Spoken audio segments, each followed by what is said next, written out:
नमस्कार किसान भाइयों, आप सभी का फिर से स्वागत है मेरे YouTube चैनल पर। काफ़ी किसानों के द्वारा मुझसे कई सवाल पूछे गए हैं कि उनका लहसुन कमज़ोर है, फुलाव अच्छा नहीं है, कंद छोटा रह गया है, ऊपर से पौधा पीला पड़ रहा है, कहीं कोई रोग तो नहीं लग गया है हमारी लहसुन की फसल में। तो आज हम इस वीडियो में इसी टॉपिक पर बात करने वाले हैं और मैं आपको बताने वाला हूँ कि आपको इस समय आपकी लहसुन की फसल में क्या क्या सावधानियाँ रखनी चाहिए। तो किसान भाइयों, आप सभी का फिर से स्वागत है एक और वीडियो में। और आप सभी किसान भाइयों से निवेदन है कि आप मेरे इस चैनल को सब्सक्राइब ज़रूर करें और घंटी के बटन को दबाना ना भूलें, जिससे आने वाली नई वीडियो की नोटिफिकेशन आप लोगों तक पहुंचती रहे। और इस वीडियो को अधिक से अधिक शेयर जरूर करें ताकि ये महत्वपूर्ण जानकारी अन्य किसान भाइयों तक भी पहुँचे। तो किसान भाइयों, यदि आपकी लहसुन की फसल के पत्ते ऊपर से सूख रहे हैं, पौधा पीला पड़ रहा है, कंद का फुलाव कमज़ोर है, तो आपको घबराने की कोई आवश्यकता नहीं है। ये कोई बीमारी नहीं है। इसका मुख्य कारण लहसुन में पोषक तत्वों की कमी और माइक्रोन्यूट्रिएंट्स की कमी होती है। किसान भाइयों, लहसुन की इस अवस्था में जब लहसुन की फसल 90 से 100 दिन की हो जाती है, तो ये वह समय होता है जब लहसुन का कंद अपना आकार लेने लगता है और अपनी बढ़वार करता है। तो इस समय में पोषक तत्वों की कमी आना आम बात है और यह ज़्यादातर सभी किसान भाइयों के खेत में को देखने को मिलता है।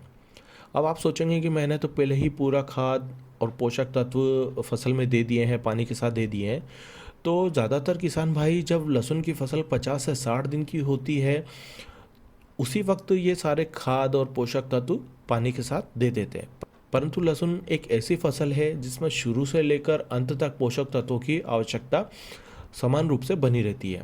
परंतु जिस प्रकार आजकल मिट्टी की उर्वरक क्षमता कम होती जा रही है, उस कारण इस अवस्था में ये मिट्टी से अपने आवश्यक तत्वों की पूर्ति नहीं कर पाता है। तो किसान भाइयों, इस समय आपको यह करना है कि आपको किसी भी प्रकार का खाद या पोषक तत्व पानी के साथ नहीं देना है।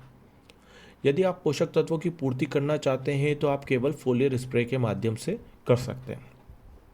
इसका मुख्य कारण यह है किसान भाइयों कि इस समय लहसुन की जड़ें गहराई में चली जाती हैं और जब आप पानी के साथ खाद या पोषक तत्व देते हैं तो वो लहसुन के कंद तक, लहसुन की जड़ों तक नहीं पहुंच पाती है। तो किसान भाइयों, अब बात करते हैं आपको किस चीज़ का स्प्रे करना चाहिए, कितनी मात्रा में करना चाहिए। तो आपको NPK 18-18-18 1 किलोग्राम प्रति एकड़ के हिसाब से 150 से 200 लीटर पानी में घोल बना करके स्प्रे कर देना है। और इसके साथ आपको एक माइक्रोन्यूट्रिएंट्स का मिक्सचर भी मिलाना है। ध्यान रहे किसान भाइयों, माइक्रोन्यूट्रिएंट्स मिक्सचर आपको वो लेना है जिसमें 6 आवश्यक माइक्रोन्यूट्रिएंट्स हो: magnesium, zinc, ferrous, manganese, boron, copper आदि। और किसान भाइयों, आप यह भी सुनिश्चित कर लें, आप जिस भी दुकानदार से माइक्रोन्यूट्रिएंट्स का यह मिक्सचर ले रहे हैं उससे इसकी मात्रा की जानकारी अवश्य लें, क्योंकि अलग अलग कंपनी के उत्पादों की मात्रा इस बात पर निर्भर करती है कि वह कंपनी द्वारा वह उत्पाद किस प्रकार से बनाया गया है। और यदि आप फुल्विक एसिड या ह्यूमिक एसिड का भी उपयोग इस मिक्सचर के साथ करते हैं तो आपको और भी बेहतर और अच्छा रिजल्ट देखने को मिलेगा। यह बात सुनकर कई किसान भाइयों का सवाल होगा कि NPK 052-34-0050 का स्प्रे नहीं कर सकते, हम तो 052-34 से 0050 का स्प्रे करते हैं। तो किसान भाइयों, मैं आपको 18-18-18 का सुझाव दूंगा, क्योंकि इसमें आपको तीनों चीज़ें बराबर मात्रा में मिलेगी।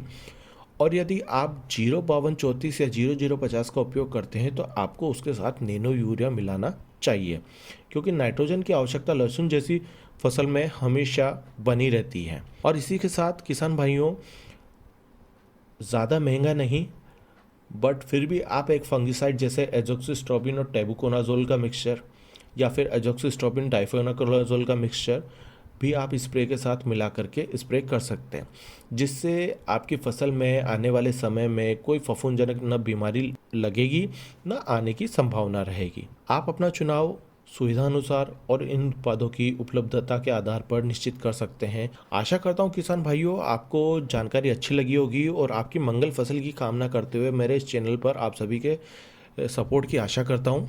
आने वाले समय में मैं आपको नई नई तकनीकी जानकारियाँ आपको अपने YouTube चैनल के माध्यम से पहुंचाता रहूँगा।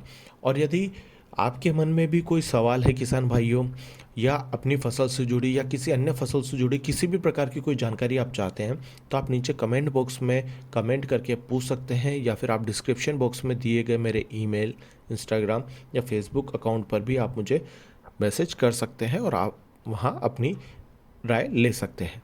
धन्यवाद। राम राम।